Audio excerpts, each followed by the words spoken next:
to go back a minute. They already totaled it for us, so that was nice. Well, kind of. Oh, yeah, right here, 103. And then that's taken out of the entire total for the class, which was 178. So 103 over 178 is 0.579. I don't know why that's like, can't move it. Never mind. Back up, back up. I was hoping to get that thing off of there, but anywho, oh man, I gotta fix these slides. All right, back up a minute.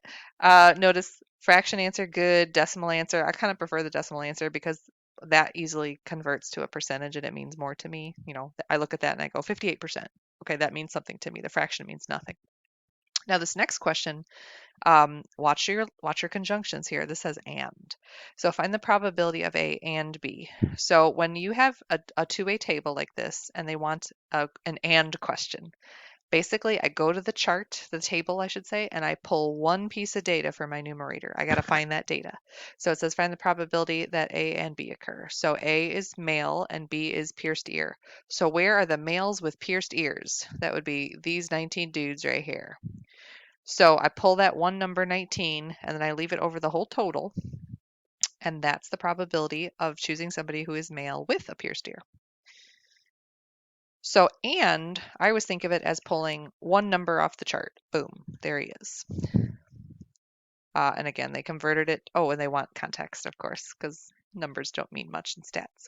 So there's an 11% chance, about an 11% chance that a randomly selected student from this class is male with a pierced ear. And then question C, they want the OR question. Now, OR is always more complicated in math. I know the ones we saw before this were very simple. We just simply added things together. But in these questions, you're going to find out that, you know, maybe you got to look at the data with fresh eyes. So the probability of A or B. So a male or having a pierced ear. So what they did is they added together some pertinent pieces of the table. So they said, let's add together these two male pieces of information, so the males who have a pierced ear and who don't. But also, let's add in these 84 females who have a pierced ear. Because remember, the notation for or means could be one, could be both. So we have anybody who's male, so these 90, and then also anybody who happens to have a pierced ear who we didn't already count. Okay, so that was an OR question, and what we're going to stumble upon here, guys, is these two events were not mutually exclusive. You do have some data in this chart where they are both male and have pierced ears. So part C is an example of finding an OR probability where you don't have mutually exclusive events. So here's what they're going to tell you in a minute. The way we did it works out really, really great. But there is another way, another formula to think of the probability of A or B if they're mutually exclusive. So if I were to just add up A and B together, so like the probability of being male and the probability of having your ears pierced, I'm double counting the dudes with pierced ears. So to accommodate for that, you can't just add up those two totals. You have to subtract any sort of overlap. So when we do this in class in our examples, we're going to take our highlighters and we're going to highlight the males and we're going to highlight the pierced ears, and you're going to see that there's an overlap right here, and that's going to help us with our formula. So all the males, all the pierced ears, but subtract the people you counted twice, or things you counted twice in some examples. So remember, that is the same answer we found boop, boop, boop, back here, I believe. Didn't really pay attention. They didn't convert it. All right. So just trust me that they are the same answer. So which way is better? I don't really have an answer for you. I'm a big fan of using highlighters and colors in my math homework. Unfortunately for us on the AP exam, we don't get to use highlighters. So you have to kind of work with what you have. So if you know I'm not going to be able to use a highlighter, then I'm going to use another way to figure this out. That's great. Let's see. These are called joint probabilities. So remember, the mutually exclusive events were disjoint. But when A and B both occur, that means they have a joint probability. So technically this is the formula for all ORs, but in disjoint, the probability of them happening together is 0. So we don't bother to write -0 because we are lazy, and why would we do that? Alrighty, here we have, oh, I forgot to tell you, darn. If you are watching and you were hoping just to stop at day 1, you should have stopped a while ago, I think. I'm so sorry. We're in day 2. Okay. Actually, we're almost done. Hang with me, guys. We have more two-way table fun to look at. We have a survey of all residents in a large apartment complex reveals that 68% use Facebook, 28% use Instagram, and 25% do both. This must be an apartment complex filled with old people my age, because I know you young people don't use Facebook. All right. Suppose we select a resident at random. What's the probability that the person uses Facebook or Instagram? So this is an example of where we have some joint probability because there are some people who use both. Well, using our new formula, that would be pretty easy for us to find. Now, we don't have a table, and I don't want to put it in a table. No, thank you. I'm too lazy for that. So first of all, what they did is they defined their events. So they said, let F represent using Facebook, I represent using Instagram. So then when they write their probability notation, which you will have to write on your AP exam, the probability of F or I is probability of F plus probability of I, but then minus probability of F and I. Now, if you chose to write that notation with words instead of like setting up the events with variables like we did, that is fine. You just have more writing to do, I guess, in theory. So when we calculate that, they convert them to decimal. So 0.68 for Facebook plus 0.28 for Instagram. But then they subtracted the 0.25 because those people who fall into both categories, we just counted twice. So we subtract them one time, boom, you get a 0.71. So, oh, they didn't want context on that. But the probability of selecting a person at random from this apartment complex who uses Facebook or Instagram is 71%. All right. Now, some of you have a little experience with what's called a Venn diagram. What we just did probably reminded you of a Venn diagram that's coming up, so hang with me. Let's do a check your understanding here. We do have a two-way table. Yellowstone National Park staff surveyed a random sample of 1526 winter visitors to the park. They asked each person whether they belong to an environmental club. I feel like yes, we've seen this problem before, haven't we? In chapter 4. I swear we have. Yes, we did. I remember now. They must love this data. So respondents were asked whether they own, rented, or have never used a snowmobile. The two-way table summarizes all the data. So what's the probability that the person in the environmental club? Find the probability that somebody is not a snowmobile renter. What's the probability that we have an environmental club member and somebody who's not a snowmobile renter? And then find the probability that the person is not an environmental club member or is a snowmobile renter. I want you to pause the video. I want you to jot down some thoughts. I will warn you that there's no totals on this table, which irritates me. I really wish they'd always total everything. So the first thing me personally I would do is I'd quick come up with all the totals on the rows and columns. All right, give it a try. Answers, here we go. So the first question was the probability that the person is an environmental club member. So club members, that's these guys and girls and whoever's. All right, add these up. And they got 305 out of the 1526, which they took the time to convert to a decimal, which I like, 0.1999. So our second question, probability that somebody is not a snowmobile renter. So there's a couple different ways you could do this. They chose to just add up everybody who was not a snowmobile renter. So they went you, and you, and they added these together. Now, another way to figure that out was to figure out how many renters you have and do the complement to that, or you could have figured out the renters and subtracted from the 1526. Frankly, it's, potato, tomato, as I like to say. It doesn't matter. You're going to get the same answer.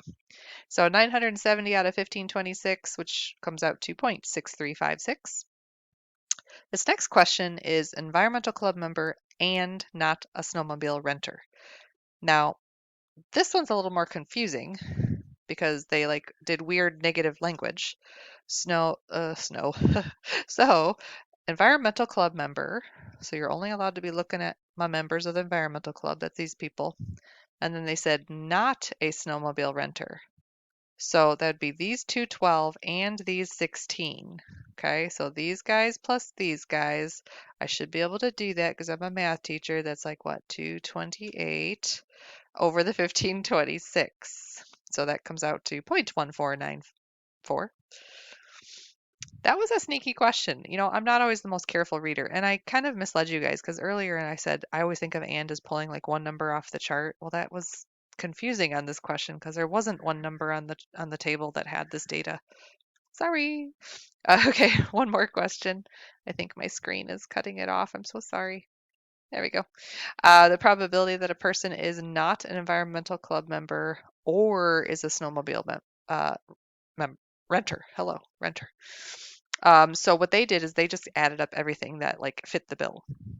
So a not environmental club member. Oh, back up, back up, back up. All right.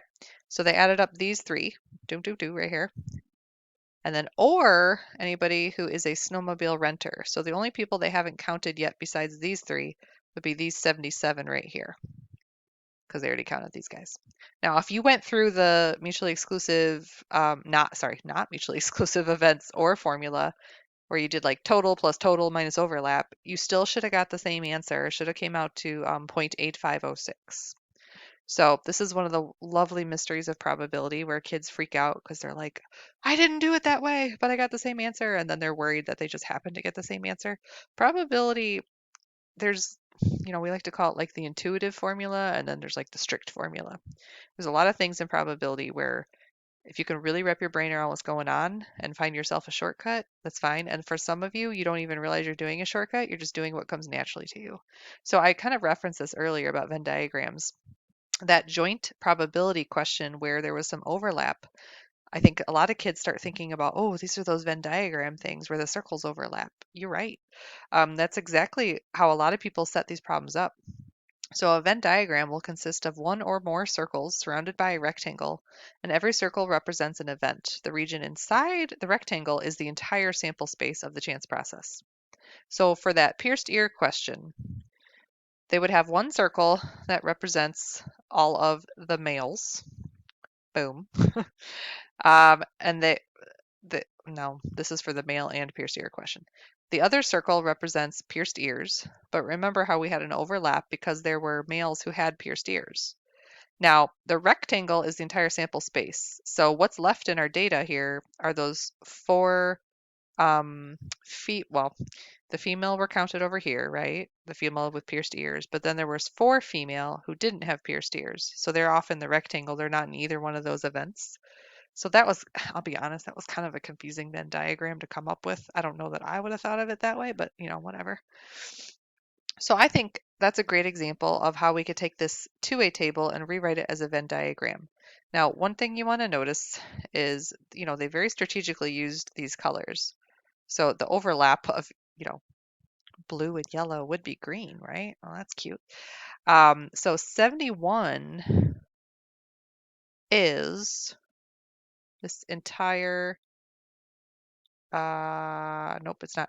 Okay, so the 90, there we go, Brazil. The 90, which is all of the males, is this whole circle. But when you take off the 19 and you leave the 71, that allows you to separate those two pieces of information. Same thing with over here with the pierced ears. Um, there's 103 pierced ears, right? But they separated this circle. It totals to 103, but the 19 goes in the overlap piece, and then the 84, the ones who weren't overlapping there, are the rest of it. That's not usually how we set up a Venn diagram. We don't usually have this beautiful two-way table and then go to a Venn diagram, but that's okay. We'll do a lot of these in class. So the region, oh, I should have done this before I started blabbing. So the intersection of the two circles here, this green part, that represents male and pierced ears. There's 19 in there. Inside circle A, so that would be this guy, but outside of B, so just the yellow part, those are all the males that do not have pierced ears. Okay, inside circle B, but not the green part, so just this weird, like, I don't even know what you'd call that piece of a circle. That represents all the females with pierced ears. And then the four out here represents all the females with no pierced ear. Fascinating, I know. Oh, the complement notation's back.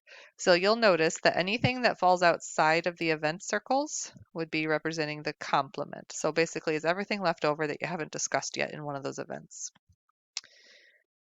Ah, this notation, this is new to us. So A and B, wow, A and B occurring is known as the intersection of two events. In math, when you have an upside down union symbol, that is called an intersection, okay? Um, that would be visually on the Venn diagram where they intersect. So that's a nice use of the word intersection with a good visual. I think that helps kids in math. It's where they overlap. The union would be everything together. So the union, which you've seen the union symbol before when you guys did domain and range, back in algebra, that just means add everything up. So just tell me everything that happens. Intersection is where they overlap. So their cutesy way in your book, and I like this to remember it, is union starts with a big old U. So union is U. And the upside down looking U kind of looks like an N. And intersection has an N in it, but so does union. So that's confusing, but whatever. I guess you just have to remember it. All right. The survey of all residents in a large apartment complex reveals 60. Oh, the old people Facebook question again. Okay. So they want us to make a Venn diagram to display the sample space of this chance process. And they want us to use the events F for uses Facebook and I uses Instagram. Oh, this looks like I drew it. All right. So this circle right here is all the probability of someone using Facebook. Now remember, 68% is Facebook. That represents the entire circle. But we know if we keep reading, there's an overlap chunk here of 25%. So how'd they come up with the 0.43? Well, they took 68% minus the 25%, and that's where the 0.43 came from. So when I do Venn diagrams, I always start by putting numbers in each of the chunks. All of the chunks are going to get numbers because that's the only way I can figure them out. I don't pay enough attention to do it any other way. Similarly with Instagram, um, it says 28%, but that represents the entire circle for Instagram. But remember, this overlap chunk has to get subtracted off if you just want this piece. So 28% minus 25% leaves you with 3%. And then where'd this 29% come from? Well, that's everybody else. It's the complement to this, right? So if you were to add up boom, boom, boom, and then subtract it from 1 to find the complement, you get 0.29. I feel like we found that answer in a previous question. My memory's lapsing a little, but either way, it's pretty easy to find with a Venn diagram. So now find the probability that a person uses neither Facebook nor Instagram. So with this guy, that's it, right? So they don't use Facebook, they don't use Instagram, they surely don't use both. So the only thing left for us to look at in the Venn diagram is the complement piece that's out to the side here, the 0.29. Okay, I guess we never did find it, but now we did. Wow. What do they use, guys? What do you do with your life? Well, I guess Snapchat or something. I don't know. Or nothing. Learning targets. That means we're done. All right. Don't get hung up on the Venn diagrams. I know that wasn't like the most stellar example of Venn diagrams. We're going to do some other ones in class. I personally really like Venn diagrams. I don't know if it's because I'm such a visual learner. Um, you know, as a math teacher, you think I just love staring at numbers, but that's just not true. All right. Good luck, everybody.